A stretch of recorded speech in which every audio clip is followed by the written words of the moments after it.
Friends, ఏంటి డబ్బులు చూపిస్తున్నాను అనుకుంటున్నారా? అవునండి, ఈ వీడియో మనీకి రిలేటెడ్గానే చెప్తున్నాను. మనం డబ్బులు సంపాదించాలంటే కష్టపడక్కర్లేదండి, ఉన్నదాన్ని దాచుకుంటే చాలు. అయితే ఈ వీడియో వచ్చేసి కాకినాడలో ఒకటి ఏంటి మా దూనేగల ఎగ్జిబిషన్ అని ఒకటి పెట్టారండి. బయట అవుట్ఫిట్ ఇలా ఉందన్నమాట. నేను చెప్పాను కదా, డబ్బులు ఎక్కువగా ఖర్చు పెట్టను, బట్ వెళ్ళాల్సి వచ్చి నేను వెళ్ళానమాట. ఇది ఏంటంటే waste of money, waste of time. ఇంతకుముందు నేను ఎస్ఆర్ఎంటీ మాల్ గురించి కూడా అదే చెప్పాను. లోపల చాలా ఇలా పెట్టారండి.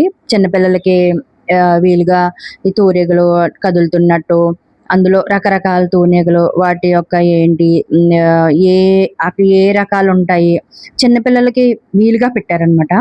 బట్ టికెట్ కాస్ట్ వచ్చి 100 రూపాయలండి. మనిషికి చిన్న పిల్లలైనా పెద్ద పిల్లలైనా ఎవరైనా 100 రూపాయలే.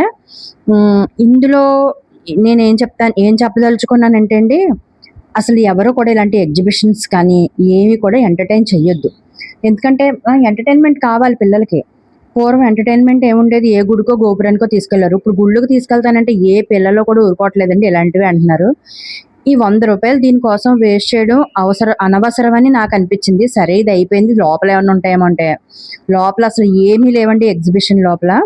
బయట ఇదొక్కటే అట్రాక్టివ్‌గా ఉందనమాట. అది కూడా పిల్లలకి రకరకాల కలర్స్ తోటి అవి ఎలా ఎగురుతాయి, ఏంటి, ఎన్ని రకాల తూనీగలుంటాయి, లేకపోతే ఎన్ని రకాల చీమలు గానీ, లేకపోతే అదేంటి తేలు గానీ, ఇలాంటియన్నీ పెట్టారు. ఇవి పిల్లలకి ఫస్ట్ అట్రాక్టివ్‌గా ఉండొచ్చు. ఎంట్రన్స్‌లోనే అట్రాక్టివ్ కాబట్టి ఎంట్రన్స్‌లోనే పెట్టారనమాట. లోపలికెళ్ళే కొద్దీ అసలు ఏమీ లేదండి. నన్నడిగితే అస్సలు రూ. 20 ఖర్చు పెట్టినా కూడా వేస్ట్ దీనికి. నాకర్థమైందది. మీరనొచ్చు ప్రమోషన్స్ చాలా మంది చేస్తున్నారు. అందరూ అయ్య బాబోయ్! ఇది చాలా బావుంది, ఇలా బావుంది, అలా బావుందని చెప్తున్నారు.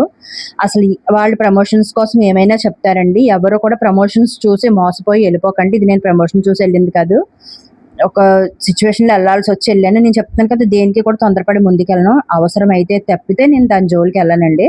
ఇది తాకని తప్పని పనై నేను ఎళ్ళాల్సొచ్చింది. ఇలాంటి ఆటికి నేను మనీ ఖర్చు పెట్టడం అంటే ఒకటికి 100 సార్లు ఆలోచిస్తాననమాట.